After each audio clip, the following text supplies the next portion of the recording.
नमस्कार, आदाब, सत श्री अकाल। कैसे हैं मेरे प्यारे दोस्तों? मैं आपका दोस्त विवेकजीत फिर हाजिर हो गया हूँ करंट अफेयर की एक नई वीडियो के साथ। जैसे कि आज 1 जुलाई 2022 है, तो आज के हम करंट अफेयर के बारे में डिस्कस करने वाले हैं कि कौन-कौन से क्या करंट अफेयर हैं, जो कि वो एग्ज़ामिनेशन जो कि वन लाइनर क्वेश्चन्स होते हैं या फिर एमसीक्यू क्वेश्चन्स आते हैं, उन एग्ज़ाम्स के लिए ये क्वेश्चन बहुत इंपॉर्टेंट है। जैसे कि एसएससी, रेलवे, फिर एसएससी सीजीएल, एनडीए, उसके बाद से सैनिक स्कूल में भी आता है उन सब, और हर तरह के एग्ज़ाम जिसमें कि ऐसे क्वेश्चन्स आते हैं, उन सबके लिए बहुत इंपॉर्टेंट है। ये अग्निपथ का पेपर होने वाला है, उसमें भी क्वेश्चन आने वाले हैं, तो उनके लिए भी बहुत ज़्यादा इंपॉर्टेंट है। तो चलिए, समय को ज़ाया ना करते हुए शुरू करते हैं। पहला क्वेश्चन है, what is one nation one dialysis programme? अब बातों से क्या लग रहा है?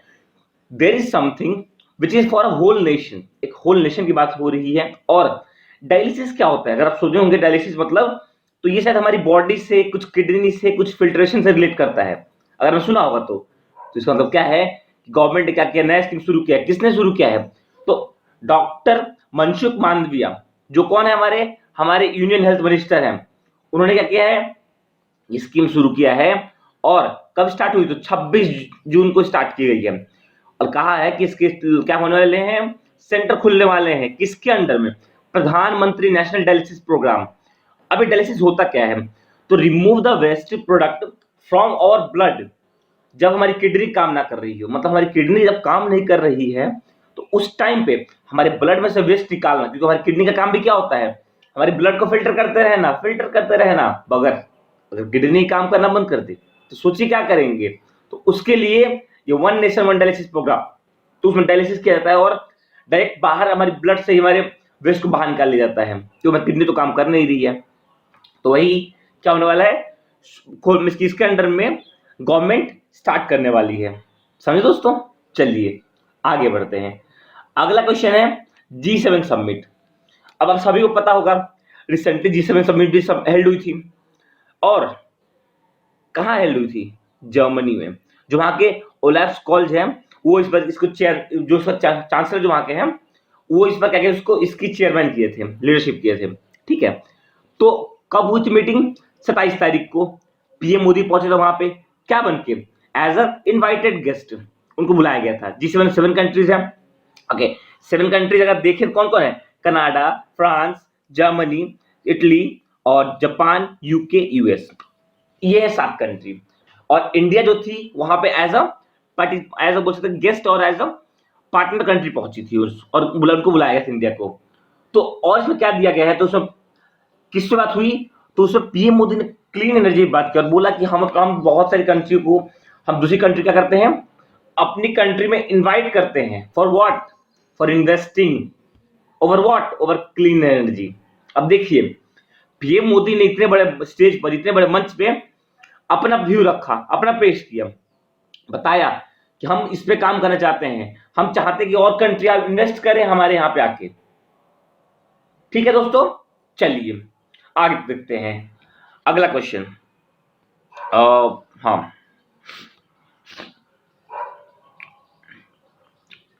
BRICS summit. ब्रिक्स होता क्या है? Brazil, Russia, India, China and south Africa.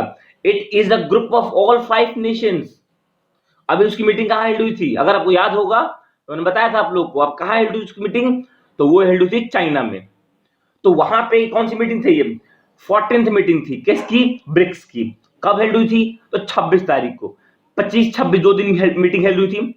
कौन इसको हेड किया था? तो चाइना के प्रेसिडेंट सी जिनपिंग, उन्होंने हेल्ड किया था। पीएम मोदी और पुतिन सब दोनों क्या गए थे, वर्चुअली ज्वाइन किए थे इस मीटिंग को।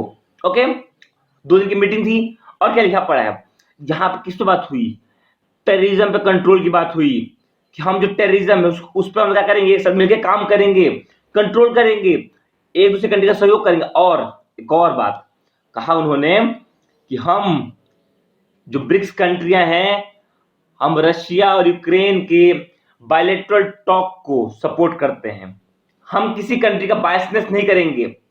हम लोग किसी कंट्री को सपोर्ट नहीं करेंगे। हम चाहते हैं कि दोनों कंट्री मिलके बातें करें, समझे और इसको सॉल्व करें। ठीक है दोस्तों, चलिए आगे बढ़ते हैं। अगला क्वेश्चन है, BRO cafes to be set up at 75 locations. अब बोलेंगे बीआरओ कैफे, क्या वो चाय पीने वाला कैफे तो नहीं है? बस सही समझे हैं, एकदम सही पकड़े हैं, कहते हैं ना सही पकड़े हैं, चाय पीने वाला ही कैफे है बीआरओ, बॉर्डर रोड ऑर्गेनाइजेशन। उसने उसके कैफेज खुलने वाले, कहां खुलने वाले हैं? तो बॉर्डर्स के एरिया में। क्यों? उससे क्या होगा? टूरिज्म बढ़ेगा, जॉब्स बढ़ेंगी, लोगों के रहने का शेल्टर मिलेगा। तो कहां कहां कितने जगह पर स्टार्ट होने वाला है? 75 लोकेशन पे स्टार्ट की जाने वाला है ये बीआरओ के कैफे। ओके, और क्या लिखा पड़ा है? जो 12 स्टेट्स और यूनियन टेरिटरी, इसको इनमें होने वाला है। यहाँ पे कंफर्टेबिलिटी, एमेनिटीज मतलब कि फैसिलिटीज प्रोवाइड होगी आपको। समझे दोस्तों? तो सोचिए, अगर हमारे बीआरओ हमारे बॉर्डर लाइंस पे अगर ये खुल जाते हैं, if they got open, then what will happens? Then everyone get opportunity, job created. और ऐसे ही करने से क्या होगा? हमारे डेवलपमेंट, हमारा इकोनॉमी क्या होगा? ग्रोथ होगा। हमारी जीडीपी क्या होगी? ग्रोथ होगी। ठीक है दोस्तों, तो ये गवर्नमेंट द्वारा बहुत अच्छा इनिशिएटिव है कि बीआरओ कैफे स्टार्ट किया जा रहा है। अब चाय कहते हैं नो, अब चाय कहां पे? बॉर्डर बैठ के चाय पियेंगे, सामने बैठे हैं, सामने बॉर्डर बैठ के चाय पी रहे हैं। समझे दोस्तों? चलिए आगे देखते हैं। What is Bharat NCAP? What is Bharat NCAP? अब पहले एनसीएपी क्या होता है? New car assessment programme. अब क्या है कि जो हमारे रोड और हाईवे मिनिस्टर कौन है? हमारे श्री नितिन गडकरी जी। तो हुआ क्या है कि अब जो कारें आने वाली हैं, उन कारों के नए फीचर्स आने वाले हैं, उन कारों में नए बदलाव आने वाले हैं, उनके नए नए रूल निकले गए हैं। कुछ मतलब जो पहले एयर बैग्स आते थे उसके बेस पे, ये कार के बेस पे अब नए नए रूल्स बना दिए गवर्नमेंट ने। तो वही बोला है कि on 24 June 2022 ministry of road transport and highway approve the draft GSR notification to introduce Bharat NCAP new car assessment program in a bid to bring safer car for India। कैसे car? Safer car, अच्छी कारें, सुरक्षित कारें। About Bharat NCAP, the new car assessment program NCAP provide a mechanical wherein automobile in India will be called star rating। अब क्या होगा? जो automobile sector है इसको क्या स्टार रेटिंग मिलेगा, मतलब कि और इंक्रीज करेगी, बूस्ट अप करेगी इस इनिशिएटिव से। समझे दोस्तों? चलिए, तो अब जो कारें आने वाली आपको मिलने वाली है, उन कारों में और पहले की कारों में डिफरेंस होगा। पहले की कारों में कम सेफ्टी थी, आज की कारों में आने वाली जो कार है अब सेफ्टी ज्यादा होगी। समझे? चलिए अगला क्वेश्चन है, एक क्वेश्चन है, ban on entry of medium and heavy vehicles into Delhi. अब पहली बात तो अगर आपको पूछा जाए, सब पूछेंगे कि हैवी व्हीकल्स कौन सी होती हैं, तो हैवी व्हीकल्स वो व्हीकल्स होती है जिसका वेट जिसमें कम से कम 3 व्हील्स हो। कौन से कितने व्हील्स हो? कम से कम 3 व्हील हो, ज्यादा कितने हो सकता है, और उसकी क्षमता हो कि 3.6 ये टन का वजन वो उठा सके। वो कौन सी व्हीकल कहलाती है? वो कहलाती है हैवी व्हीकल्स कहलाती हैं। तो गवर्नमेंट ऑफ दिल्ली ने बोला है कि हम नवंबर 1 2022 से फरवरी 28 2023 तक की गाड़ियों, उस टाइम तक दिल्ली में हैवी व्हीकल्स और मीडियम व्हीकल्स की एंट्री बैन करने वाले हैं। क्यों?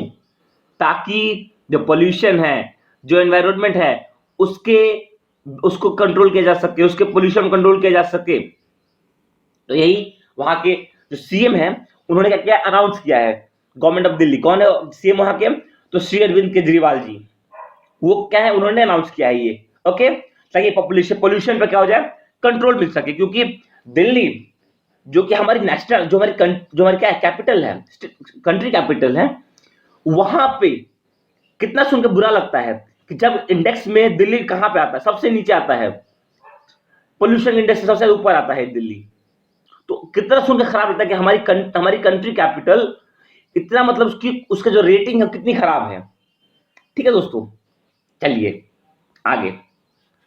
अगला क्वेश्चन है, justice Satish Chandra Sharma take oath as Delhi high court justice. मतलब अभी जो डॉक्टर सतीश चंद्र शर्मा है, वो दिल्ली हाईकोर्ट के चीफ जस्टिस के द्वारा, मतलब चीफ जस्टिस क्या लिया उन्होंने, शपथ लिया, ओथ लिया है। वो पहले कहाँ के चीफ जस्टिस थे, तो पहले तेलंगाना हाईकोर्ट के चीफ जस्टिस थे। अब उन्होंने क्या लिया है, उनको यहाँ का मिल गया, दिल्ली का। कब, तो 19 जून 2022 को उनको ड्राफ्ट मिला और उन्होंने कैबिनेट ज्वाइन किया। समझे? चलिए अगला क्वेश्चन, एक मिनट। हाँ, नेक्स्ट क्वेश्चन है, Bharat power flying hotel that never land to fly over 5000 guest. अब बताइए, शायद ऐसा हो कुछ सालों में कि आप अपने छत के ऊपर बैठे हो और आपके छत के ऊपर से एक ऐसी चीज निकलेगी, आप बाद में पता कैसे पता चलेगा, ये तो होटल है, ये क्या कर रहा है। तो क्या लिखा है, nuclear power flying hotel called sky cruise to be set fly over 5000 guests। 5000 guest को लेकर क्या होने वाला है, ये उड़ने वाला है होटल, न्यूक्लियर पावर बेस्ड है ये। The flying hotel that never land is based on unique concept, जो कि कभी लैंड नहीं करेगा। ये किस पे बेस्ड है, यूनिक कॉन्सेप्ट बेस्ड है। It was the first such idea be implemented over the world. It is such idea, सही बोला उसने। The flying hotel will provided 20 electric energy engine. अब इलेक्ट्रिक इंजन क्या होता है, तो 1 इलेक्ट्रिक इंजन क्या होता है, 1 kilowatt hour, 1 unit, 3.6 × 10⁶ kilowatt hour. तो इतना क्या होता है, सॉरी जूल, तो इतना क्या होता है, ये एक इलेक्ट्रिक इंजन होता है। तो वैसे 20 इलेक्ट्रिक इंजन की एनर्जी इसको मिलने वाली है। कहां से मिलेगी, वो प्रोवाइड करेगा nuclear power plant, nuclear based को दी जाएगी। ठीक है। The hotel will also imaginable facilities for entertainment and business facilities, बहुत चीजें होंगी। It will also feature a hall that will offer 360 degree. अब एक हॉल वहां पे होगा जहां पे किस तरह की आपको 360 डिग्री का पूरा स्काई का क्या मिलेगा, आपको ओवरव्यू मिलता रहेगा। समझे? चलिए आगे बढ़ते हैं, अगला क्वेश्चन, 9th क्वेश्चन। तो तैयार हो जाइएगा पक्का, कहां जाने के लिए, फ्लाइंग होटल में घूमने के लिए। वहां बैठ के चाय पी रहे होंगे, घूम रहे होंगे, फिल्म देखेंगे। ठीक है। चलिए अगला है S S Mundra appointed as chairman of BSE. BSE का होता है Bombay stock exchange. Bombay stock exchange के नए अपॉइंट कौन चेयरमैन हुए हैं, एस मुंद्रा अपॉइंट हुए हैं। अब देखिए उनके बारे में तो पढ़ लीजिए। S Mundra public interest director to lead the world largest stock according to BSE justice Vikram. अब देखो बीएससी जस्टिस विक्रमजीत सेन, इनको कौन रिप्लेस कर रहा है, ये एस मुंद्रा कर रहे हैं। और आपको अगर याद हो तो आप थोड़ा सा सोचिए, याद कीजिएगा कि एस मुंद्रा जी भी एज अ सर्विंग आरबीआई के डिप्टी गवर्नर रह चुके हैं। अगर आप याद करेंगे तो एस मुंद्रा जी भी रह चुके हैं इसके। ठीक है। तो 3 साल काम कर उसके बाद से लीव करके वो बैंक ऑफ बड़ौदा के भी मैनेजिंग डायरेक्टर रह चुके हैं। अब किसके, बॉम्बे स्टॉक एक्सचेंज के ये बोर्ड क्या बनने वाला है, ये मेंबर बनने वाले हैं। और मेंबर क्या, उसके चेयरमैन बनने वाले हैं। ठीक है। चलिए अगला क्वेश्चन क्या है, 10th question and last question. 1 July is celebrated as national doctors day. अब इससे बात तो पता चल गई कि डॉक्टर्स डे मना रहे, मतलब कि भाई डॉक्टर्स की महत्वता को, जो कि हमारे सबके लाइफ में बहुत ज्यादा इंपॉर्टेंट है डॉक्टर्स, इसको बताने के लिए हम डॉक्टर डे मनाते हैं। और क्या रीजन है, national doctors day celebrated in India began in 1991 on July 1 to honour doctor Bidhan Chandra Roy और BC Roy whose birth and death anniversary on the same day और the famous physician and freedom fighter of West Bengal। किसके नाम पे, BC Roy, विधान चंद्र रॉय, उनके नाम पे हम क्या मनाते हैं, ये डॉक्टर्स डे मनाते हैं। वो एक बहुत अच्छे बड़े फिजिशियन थे, साथ ही में वो क्या थे, फ्रीडम फाइटर थे। उनका जन्म और जो मतलब उनकी मृत्यु है वो सेम डे हुई है। कब, 1 जुलाई को। 1 जुलाई को ईयर बस चेंज है। ठीक है। स्टार्ट कब किया हमने बनाना, 1991 फर्स्ट हमने क्या बनाया था, नेशनल डॉक्टर्स डे। ठीक है दोस्तों। तो चलिए दोस्तों, आज के 10 क्वेश्चन यही समाप्त होते हैं। मुझे उम्मीद है आप लोगों को सब समझ में आया होगा, क्वेश्चन समझ में आया होगा, बहुत सबको नॉलेज मिला होगा। आप इसके नोट्स बनाएंगे, तैयार करेंगे। और दोस्तों आप हमारे और जो हमारे बैचेस चल रहे हैं, आप जिसकी तैयारी कर रहे हैं, एनडीए के बच्चे एनडीए के बैचेस में, अग्निपथ बच्चे अग्निपथ वाले बैचेस में, अब से आरएमएस भी शुरू हो चुका है। आप में से जो दोस्तों हमारे आरएमएस के बैच ज्वाइन करना चाहते हैं, वो आरएमएस ज्वाइन कीजिए, वहां से स्टडी कीजिए। हम free, totally free online content, better best content आपको प्रोवाइड कर रहे हैं दोस्तों। क्योंकि जो हमारे पढ़ाने वाले टीचर्स हैं, उन्होंने खुद जो सब्जेक्ट पढ़ा रहे हैं उस सब्जेक्ट में मतलब उनकी एक अच्छे पोजीशन मतलब महारत हासिल कर रखी है उन्होंने, और उन्होंने पेपर क्लियर कर रखा है। इंडिया वाले टीचर इंडिया पेपर क्लियर कर रखे हैं, आरएमएस पेपर क्लियर कर रखे हैं। तो सारे टीचर्स, और जो हमारे अग्निपथ बैच चल रहा है उसमें हमारे कौन से टीचर हैं, हमारे एनडीए के टीचर वहां पढ़ा रहे हैं जो कि इंडिया पेपर क्लियर कर चुके हैं। तो मुझे पूरी उम्मीद है कि आप लोग बैचेस को फोकस से पढ़ेंगे। आपको जो डाउट होते हैं हमें मैसेज कमेंट मैसेज कीजिए, आपको कमी लगती है उसको मैसेज कीजिए, और आप ज्यादा से ज्यादा वीडियो को लाइक कीजिए, सब्सक्राइब कीजिए, ताकि आपका दोस्तों कुछ नहीं जाएगा, आपका बस एक लाइक जा रहा है, मगर आपके लाइक से हमारी वीडियो उन हर बंदे तक पहुंचेगी जो बंदे इसके क्या है, इसको मतलब ऑनलाइन कोचिंग को फीस नहीं पे कर पा रहे हैं, ऑफलाइन को फीस नहीं पे कर पा रहे। तो हमारे ऑनलाइन कोचिंग में हम पूरा प्रॉपरली 100% कंटेंट दे रहे हैं, बेस्ट कंटेंट दे रहे हैं। तो मुझे पूरी उम्मीद है कि आप लोग हमारी वीडियोस को लाइक शेयर करेंगे, ताकि ज्यादा से ज्यादा लोग वीडियो क्या कर सके, देख सके और इसका फायदा उठा सके। चलिए दोस्तों, फिर मिलते हैं अब अगले वीडियो में और आगे के कंटेंट के साथ। ओके दोस्तों, जय हिंद दोस्तों।